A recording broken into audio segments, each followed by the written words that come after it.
Tentang rombongan para penunggu pintu, dari orang Korah ialah Meselemia bin Kore dari keturunan Abiasaf.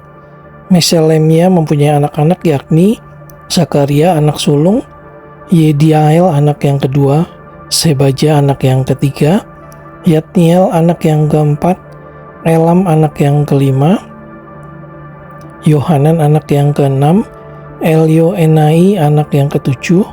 Obed-Edom mempunyai anak-anak yakni Semaya anak sulung, Yosabat anak yang kedua, Yoa anak yang ketiga, Zakar anak yang keempat, Netaneel anak yang kelima, Amriel anak yang keenam, Isakar anak yang ketujuh, dan Peuletai anak yang ke-8, sebab Allah telah memberkati dia.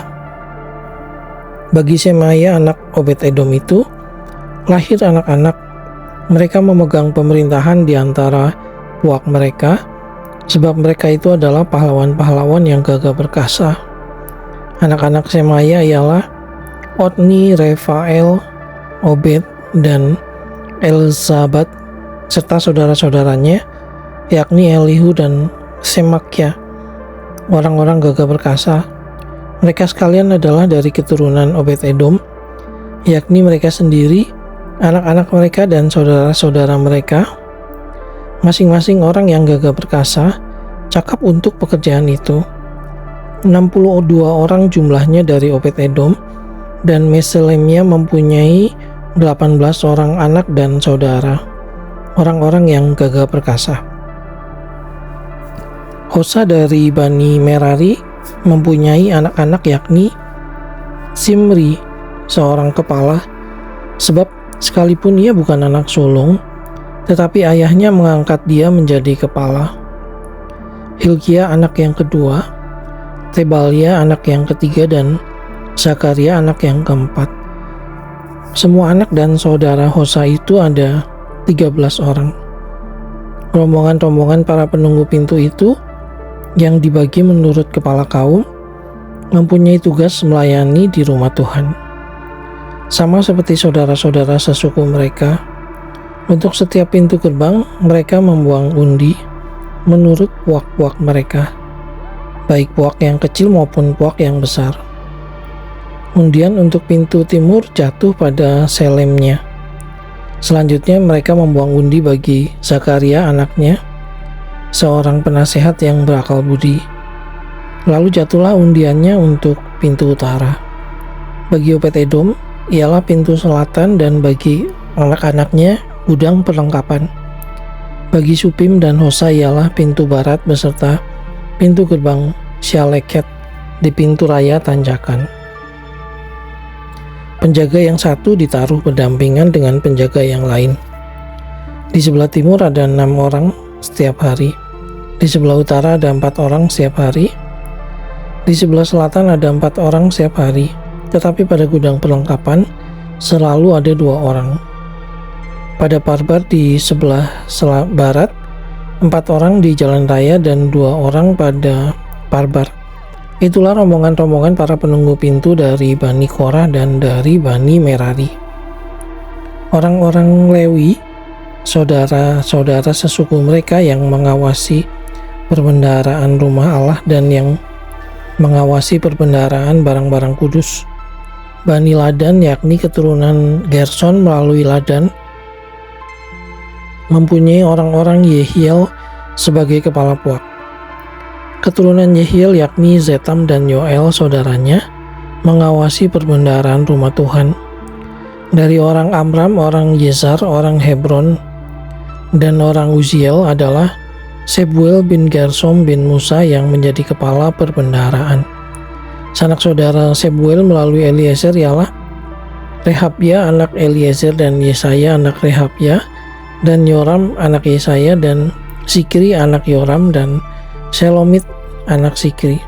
Selomit itu beserta sanak saudaranya mengawasi perbendaharaan barang-barang kudus yang telah dikuduskan oleh Raja Daud dan oleh para kepala puak dan para pemimpin pasukan 1000 dan pasukan 100 dan para panglima. Mereka telah menguduskannya dari rampasan perang untuk menyemarakan rumah Tuhan. Juga segala yang dikuduskan oleh Samuel pelihat itu, oleh Saul bin Kis, oleh Abner bin Ner, dan oleh Yoab anak Seruya. Ya, segala barang yang dikuduskan ada di bawah pengawasan Selomit beserta sanak saudaranya. Dari orang Yishar adalah Kenanya beserta anak-anaknya yang diserai tugas luar di Israel, yaitu menjadi pengatur dan hakim.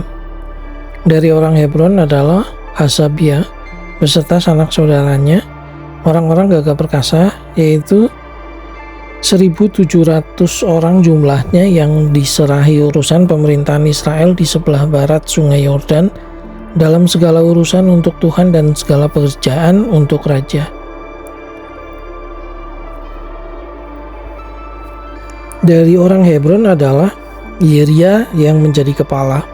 Tentang orang Hebron mengenai keturunannya dan puaknya, dalam tahun ke-40 zaman pemerintahan Daud, diadakan penyelidikan tentang mereka dan ternyata bahwa di antara mereka ada pahlawan-pahlawan yang gagah perkasa di Yaeser Gilead. Sanak saudara Yeria, orang-orang yang gagah perkasa, kepala-kepala puak, ada 2.700 orang.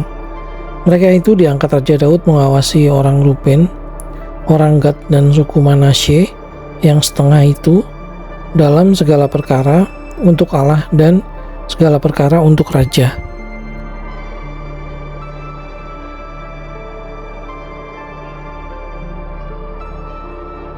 Adapun orang Israel, inilah daftar para kepala puak, para panglima pasukan 1.000 dan pasukan 100, dan para pengatur yang melayani raja dalam segala hal mengenai rombongan orang-orang yang bertugas dan berlibur bulan demi bulan sepanjang tahun. Setiap rombongan berjumlah 24.000 orang. Yang mengepalai rombongan pertama untuk bulan pertama ialah Yasobam bin Zabdiel, dan dalam rombongannya ada 24.000 orang. Ia dari Bani Peres dan mengepalai semua panglima untuk bulan yang pertama. Yang mengepalai rombongan bulan yang kedua ialah Dodai orang Ahohi, sedang pemimpin rombongannya yang berjumlah 24.000 orang adalah Miklot. Panglima yang ketiga untuk bulan yang ketiga ialah Benaya, anak imam kepala Yoyada, dan dalam rombongannya ada 24.000 orang. Benaya ini adalah seorang dari ke-30 pahlawan dan mengepalai ke-30 orang itu, tetapi yang memegang pimpinan rombongannya ialah Amisabat anaknya. Yang keempat untuk bulan yang keempat ialah Asael saudara Yoab. Kemudian ia digantikan oleh Sebaja anaknya dan dalam rombongannya ada 24.000 orang. Yang kelima untuk bulan yang kelima ialah Samhud orang Yisrah, panglima itu, dan dalam rombongannya ada 24.000 orang. Yang keenam untuk bulan yang keenam ialah Ira anak Ikes orang Tekoa, dan dalam rombongannya ada 24.000 orang. Yang ketujuh untuk bulan yang ketujuh ialah Heles orang Peloni dari Bani Efraim, dan dalam rombongannya ada 24.000 orang. Yang kedelapan untuk bulan yang kedelapan ialah Sibkai orang Husa, dan dari orang Serah itu, dan dalam rombongannya ada 24.000 orang. Yang kesembilan untuk bulan yang kesembilan ialah Abieser orang Anatot itu dari Bani Benyamin, dan dalam rombongannya ada 24.000 orang. Yang ke-10 untuk bulan yang ke-10 ialah Maharai orang Netofa dari orang Serah itu, dan dalam rombongannya ada 24.000 orang. Yang ke-11 untuk bulan yang ke-11 ialah Benaya orang Piraton dan Bani Efraim, dan dalam rombongannya ada 24.000 orang. Yang ke-12 untuk bulan yang ke-12 ialah Heldai orang Netofa itu keturunan Otniel, dan dalam rombongannya ada 24.000 orang. Yang mengepalai suku-suku Israel untuk orang Ruben ialah Eliezer bin Sikri sebagai pemimpin. Untuk orang Simeon ialah Sefaca bin Maaka. Untuk suku Lewi ialah Hasabia bin Kemuel. Untuk keturunan Harun ialah Sadok. Untuk suku Yehuda ialah Elihu, salah seorang saudara Daud. Untuk suku Isakar ialah Omri bin Mikael. Untuk suku Sebulen ialah Yismaya bin Obadya. Untuk suku Naftali ialah Yerimot bin Azriel. Untuk Bani Efraim ialah Hosea bin Azazia. Untuk setengah suku Manasye ialah Yoel bin Pedaya. Untuk setengah suku Manasye yang di Gilead ialah Yido bin Zakaria. Untuk suku Benyamin ialah Yaaziel bin Abner. Untuk suku Dan ialah Azareel bin Yeroham. Itulah para kepala suku-suku Israel. Daud tidak menghitung jumlah orang-orang yang berumur 20 tahun ke bawah, sebab Tuhan telah menjanjikan untuk membuat orang Israel sebanyak bintang-bintang di langit. Memang Yoab, anak Seruya, telah mulai menghitung, tetapi ia tidak menyelesaikannya, sebab oleh karena hal itu orang Israel tertimpa murka. Dengan demikian jumlah mereka tidak dibukukan dalam kitab sejarah Raja Daud. Yang mengawasi persediaan raja ialah Asmawet bin Adiel, dan yang mengawasi persediaan di luar kota, di kota-kota, di desa-desa, dan di dalam menara-menara lumbung ialah Yonatan bin Uzia. Yang mengawasi para pekerja di ladang yang harus mengusahakan tanah ialah Esri bin Kelub. Yang mengawasi kebun-kebun anggur ialah Simei orang Rama. Yang mengawasi hasil kebun anggur untuk persediaan anggur ialah Sabdi orang Shifmi. Yang mengawasi pohon-pohon zaitun dan pohon-pohon ara di daerah bukit ialah Baal Hanan orang Gederi. Yang mengawasi persediaan minyak ialah Yoas. Yang mengawasi lembu sapi yang digembalakan di tanah Saron ialah Sitrai orang Saron. Yang mengawasi lembu sapi di lembah-lembah ialah Safat bin Adlai. Yang mengawasi unta-unta ialah Obil orang Ismail. Yang mengawasi keledai-keledai betina ialah Yehdeya orang Meronot. Yang mengawasi kambing domba ialah Yasis orang Hagri. Mereka ini sekalian ialah para pengawas harta milik Raja Daud. Yonatan, saudara ayah Daud, adalah penasehat. Dia seorang cerdas dan ahli kitab. Yehiel bin Hakmoni membantu anak-anak raja. Ahitofel adalah penasehat raja. Husai orang Arki adalah sahabat raja. Yang menggantikan Ahitofel kemudian ialah Yoyada bin Benaya dan Abiatar. Panglima raja ialah Yoab.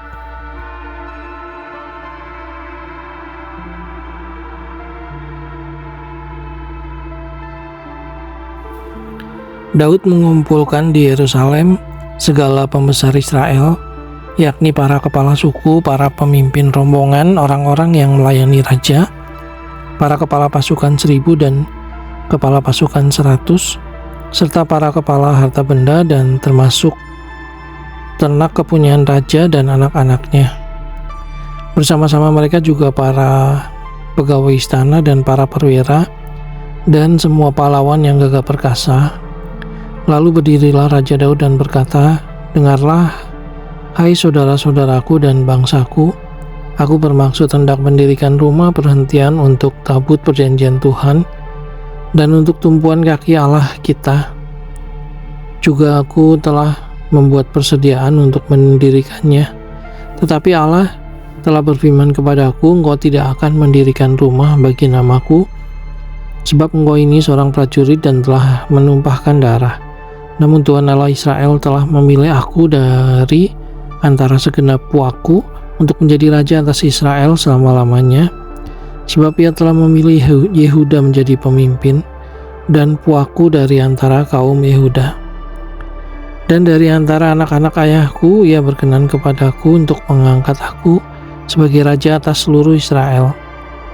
Dan dari antara anak-anakku sekalian, sebab banyak anak telah dikaruniakan Tuhan kepadaku, ia telah memilih anakku Salomo untuk duduk di atas tahta pemerintahan Tuhan atas Israel.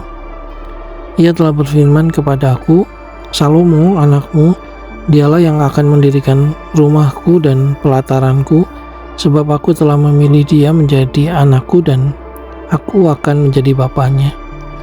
dan aku akan mengokohkan kerajaannya sampai selama-lamanya. Jika ia bertekun melakukan segala perintah dan peraturanku seperti sekarang ini, maka sekarang di depan mata seluruh Israel, jemaat Tuhan, dan dengan didengar Allah kita, aku berkata kepadamu, peliharalah dan tuntutlah segala perintah Tuhan Allahmu, supaya kamu tetap menduduki negeri yang baik ini dan mewariskannya sampai selama-lamanya kepada anak-anakmu yang kemudian. Dan engkau anakku Salomo, kenalah Allahnya ayahmu dan beribadalah kepadanya dengan tulus, ikhlas, dan dengan rela hati, sebab Tuhan menyelidiki segala hati dan mengerti segala niat dan cita-cita. Jika engkau mencari Dia, maka Ia berkenan ditemui olehmu. Tetapi jika engkau meninggalkan Dia, maka Ia akan membuang engkau untuk selamanya. Camkanlah sekarang, sebab Tuhan telah memilih engkau untuk mendirikan sebuah rumah menjadi tempat kudus. Kuatkanlah hatimu dan lakukanlah itu. Lalu Daud menyerahkan kepada Salomo anaknya rencana pembangunan dari balai bait suci dan ruangan-ruangannya, dari perbendaharaannya, kamar-kamar atas dan kamar-kamar dalamnya, serta dari ruangan untuk tutup perdamaian. Selanjutnya, rencana dari segala yang dipikirkannya mengenai pelataran rumah Tuhan dan bilik-bilik di sekitarnya, mengenai perbendaharaan-perbendaharaan rumah Allah dan perbendaharaan-perbendaharaan barang-barang kudus, mengenai rombongan-rombongan para imam dan para orang Lewi, dan mengenai segala pekerjaan untuk ibadah di rumah Tuhan dan segala perkakas untuk ibadah di rumah Tuhan. Juga ia memberikan emas seberat yang diperlukan untuk segala perkakas pada tiap-tiap ibadah, dan diberikannya perak seberat yang diperlukan untuk segala perkakas perak pada tiap-tiap ibadah, yakni sejumlah emas untuk kandil-kandil emas dan lampu-lampunya yang dari emas seberat yang diperlukan tiap-tiap kandil dan lampu-lampunya, dan perak untuk kandil seberat yang diperlukan perak untuk satu kandil dan lampu-lampunya, sesuai dengan pemakaian tiap-tiap kandil dalam ibadah. Kemudian diberikannya sejumlah emas untuk meja-meja roti sajian, meja demi meja, dan perak untuk meja-meja dari perak. Selanjutnya emas murni untuk garpu-garpu dan pokok-pokok penyiraman dan kendi-kendi. Juga untuk piala-piala dari emas seberat yang diperlukan untuk tiap-tiap piala, dan perak untuk piala dari perak seberat yang diperlukan untuk tiap-tiap piala. Juga emas yang disucikan untuk mezbah pembakaran, ukupan seberat yang diperlukan, dan emas untuk pembentukan kereta yang menjadi tumpangan kedua keruk yang mengembangkan sayapnya sambil melindungi tabut perjanjian Tuhan. Semuanya itu terdapat dalam tulisan yang diilhamkan kepada aku oleh Tuhan, yang berisi petunjuk tentang segala pelaksanaan rencana itu. Lalu berkatalah Daud kepada Salomo anaknya, kuatkan dan teguhkanlah hatimu dan lakukanlah itu.